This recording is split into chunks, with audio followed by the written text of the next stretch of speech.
In this video, I am going to show you how to get a handle on your finances so that you won't struggle anymore with paying bills and relieve your financial stress. To break the cycle of financial hardship, I created this YouTube channel for you. Being economically responsible wasn't a priority when I was younger, since I had no idea how to handle my finances. So, for years, I devoured financial education. I received my master's in business and finance. I would have done anything for a beginner's guide on personal finance like this. That's why I want to help you better your financial situation and stop living paycheck to paycheck. You should save enough money now, so that your children won't have to take care of you in your old age. I'll show you the ropes in this introductory course on personal finance. I used to believe that personal finance was only accessible to those with a degree in accounting. Because I attended Keller Graduate School for Business, I recognized it didn't have to be that difficult. Simple steps are all you need to know to get started in personal finance.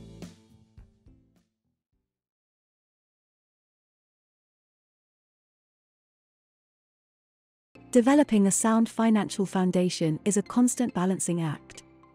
You'll want to get a handle on some of the money you're juggling as soon as possible.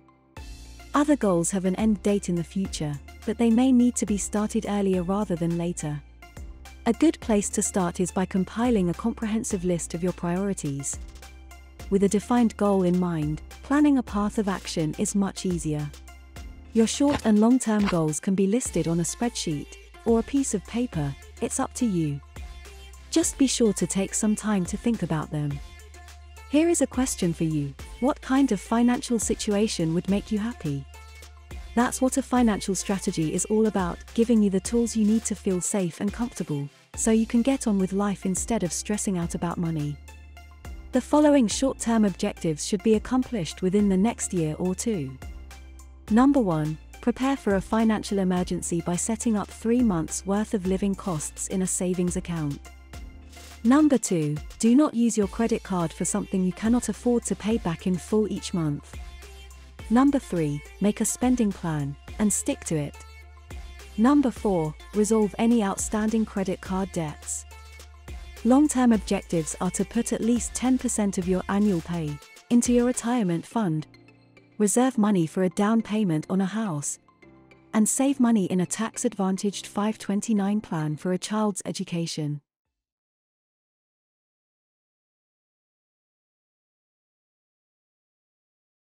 It's a bit of a dull subject matter, I agree. However, the first step toward achieving any financial goal is to create a budget. A budget is a detailed assessment of all of your revenue sources, including your employment, a side gig, or an investment income.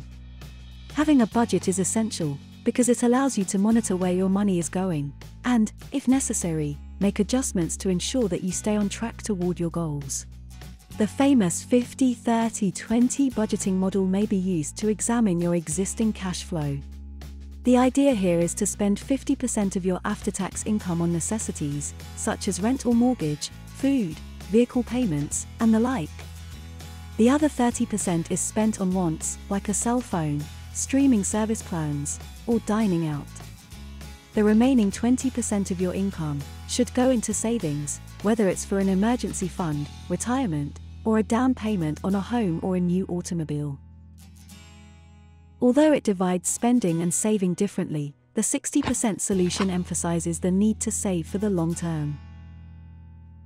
If your personal charts seem dramatically different from either technique, it's time to take a closer look at your expenditure or income. A little more money is always nice. In other words, make an effort to increase your income. You'll be on the right track for both your short-term and long-term objectives if you do that. I have a video that I will link in the description to create extra income or even start a full-time business, if you prefer. Use Excel or Google Sheets to keep track of your spending and make adjustments as you go. Another option is to use a budgeting tool that integrates with your bank account to keep track of your expenditures in real time.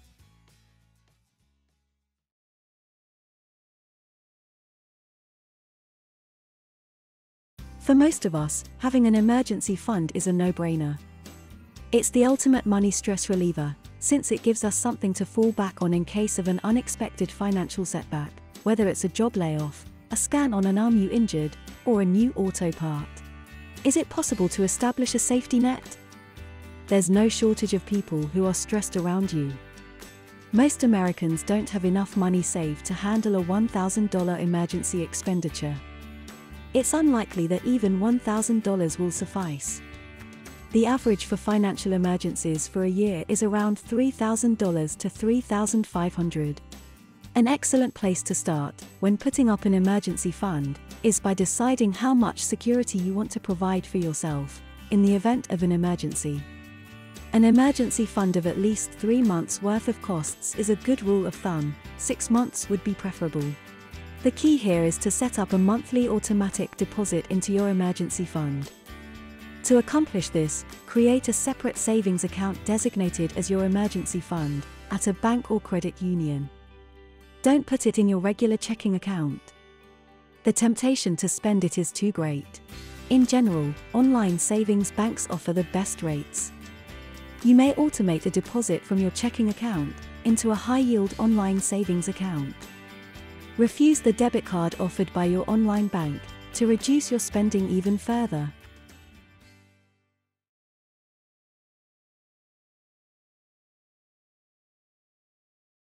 Banks love it when you don't pay your credit card debts in full.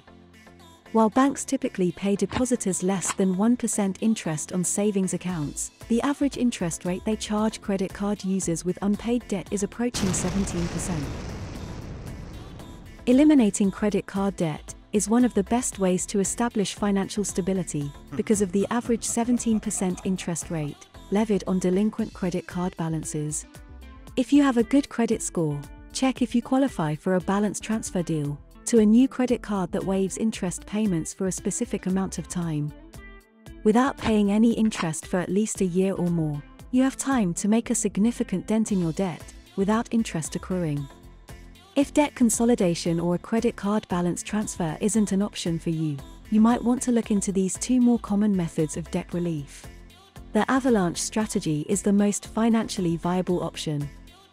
Instead of paying the bare minimum on all of your credit cards each month, you instead put more money toward your card with the highest interest rate. The extra payments to the card with the next highest interest rate should be funneled in once the amount on your card with the highest interest rate is paid off. Repeat the process.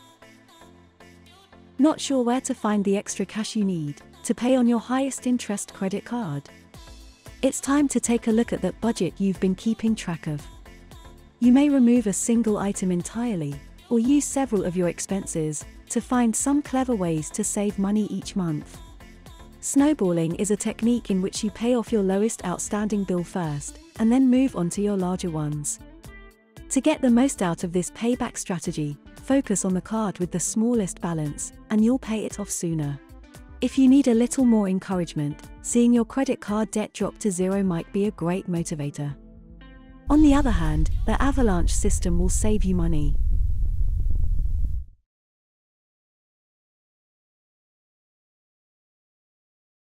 Your ability to save for retirement is essential in determining how comfortable you'll be when it's time to stop working. However, the investments you make in your retirement accounts have a significant impact. Investments in stocks and bonds may be broken down into the amount of money you wish to save for your retirement. As if this weren't obvious enough, stocks can be volatile at times, but they have traditionally outperformed bonds over extended periods, 10 years or more. Bonds are a lot more laid back. When the going gets tough, they don't go down like stocks, they tend to go up. They don't, however, increase as much as stocks do. Inflation is an unaddressed concern while determining your stock and bond allocation. That's the frustrating thing about goods rising in price over time. Over lengthy periods, the most substantial inflation-defying returns have been found in the stock market. Personal goals, risk appetite, and timeframe all play a role in determining the best stock-bond mix for your portfolio. To get a rough idea, subtract your age from 110. Percentage-wise, that's how much you might wish to keep in stocks.